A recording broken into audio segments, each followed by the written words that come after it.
My name is Syrus Marcus Ware, and yes, I desire a better country. Or rather, let me be clearer. I demand a better country, a nation that lives up to the challenge put forward by my colleagues in Black Lives Matter Toronto to do better and be better. And in fact, let me be even clearer. My name is Syrus Marcus Ware, and as an activist committed to the life of every being on this planet, as a Vanier scholar in environmental studies, as someone who spends a significant amount of time talking about climate change and environmental racism with my twin, Dr. Jessica Ware, an evolutionary geneticist and entomologist, as an artist and as a non-Indigenous person on largely unceded lands fighting in support of Indigenous resurgence, I desire a better nation, but I don't necessarily believe that this better will come in the form of a country. I will focus my talk today on these challenges. How do we do better and be better? What is it that we desire, and in what format will this desire take? And who will help us get there? To this place of understanding and knowing towards a future wherein we all are living self-determined lives with a collective sense of community. To help me think through this question of desire, I have turned to the scholarship of Canadian Eve Tuck, who stated, "Desire is about longing, about a present that is enriched by both the past and the future," end quote. And so I desire a future that is not like the present and that has learned from the past, where we all have what we need to live, where we live in a relationship with all of the creatures around us, where we understand that we are connected in intimate ways, and that this means that the crisis of missing and murdered Indigenous women, anti-Blackness and police brutality, the ongoing violence towards trans women of color, and the lack of support and resources for deaf, mad, and disabled people across this north part of Turtle Island, that these phenomena are affecting every single one of us and in injurious ways. I desire a community that is rooted in social justice, community care, and community accountability. I desire a country where we teach our children about Marsha P. Johnson and Monica Forrester's trans and sex worker activism in New York and Toronto, respectively. To have communities where children know how to identify every single tree and how to greet all of our relations out there as much as they know how to divide the square root of 182 or recite a list of 150 years of governance led by a dominant group that in very real ways have actively contributed to the genocidal conditions faced by Indigenous and Black people. I desire. I desire for all of us love, the freedom to be who we choose, to marry or to not marry, to self-identify our own genders and personhoods, to breathe fresh air, to have freedom of movement, to have the right to stay or the right to leave, to have safe working conditions for those in the underground economy as well as in the mainstream. I desire the kinds of living conditions that inspire hope, trust, and the shared risk and responsibility that Dr. Jin Haritawarn describes. And truly now is the time to desire. The stakes have never been higher. In the extreme, we see Black people dying. On the day-to-day, we see anti-Black racism left largely unchecked in workplaces and in schools across the land. We need artists and writers and activists and journalists to talk about their lives, to help us understand this current moment, to understand what is not working, what we have tried that has failed, and what has worked in our process of radically imagining as we build community that is informed by learning of our past and present, inspired by the artistic imaginings of our potential futures. Why do we do this? We do this because it's the only way that we can envision a future where Black and disabled people live at the forefront.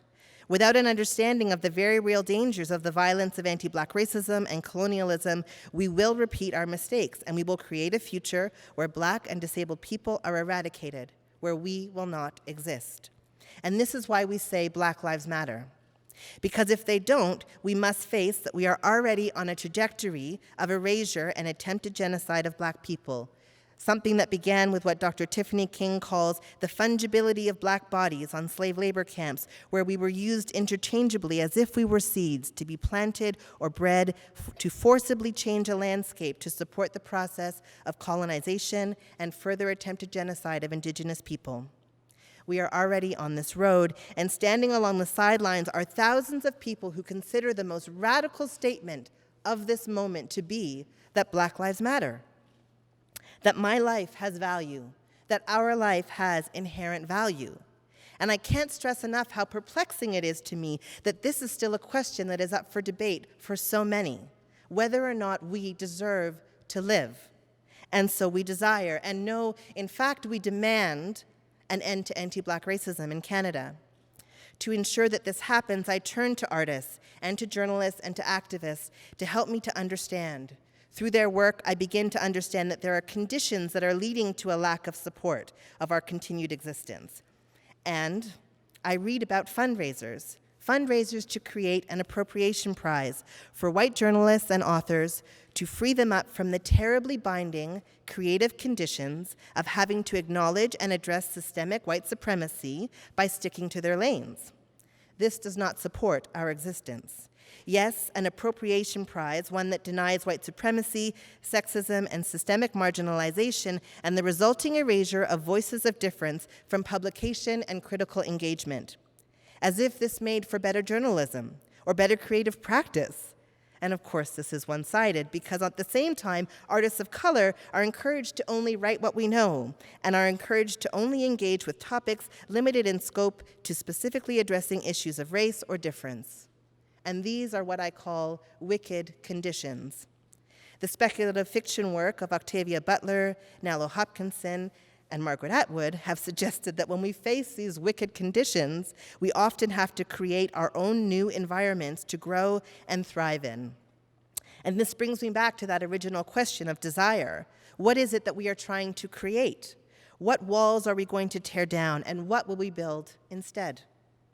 If this is what we desire, this idea of being free, to have all of the things that I mentioned at the beginning of this talk, our self-determination, then how do we get free? How do we get there?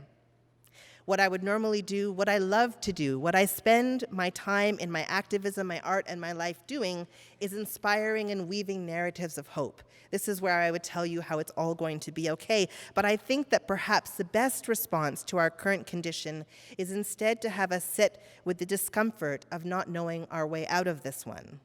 To sit with the reality of the kinds of wicked conditions that allow for the deaths of Andrew Loku, Jermaine Carby, Sami Yaten, and Abdirahman Abdi.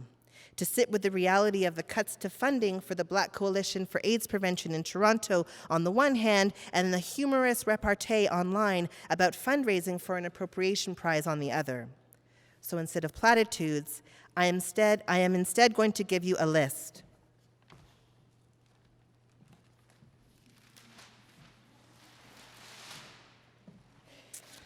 I'm instead going to give you a list that I think should be written on scrolls and rolled from coast to coast, a connected network of brilliant artists, journalists, and activists who have been doing this work and who are in the best possible position to tell their own stories and to share their own knowledge with all of us as we begin to articulate our shared desires for this beautiful nation. A list of brilliant Black journalists, Black artists who are helping us to imagine another world, who are telling our stories if we could just listen and experience their brilliance. I also am carrying with me a list of Black activists whose names I cannot write down on pieces of paper or mention here because I love them too dearly and I value their safety, and the stakes are actually that high. To all of you who are listed on this list, and the countless others who are doing this activist, journalist, and artistic work who I haven't mentioned, I want you to know that my answer is that I desire you. When I think about what I desire you, and I thank you.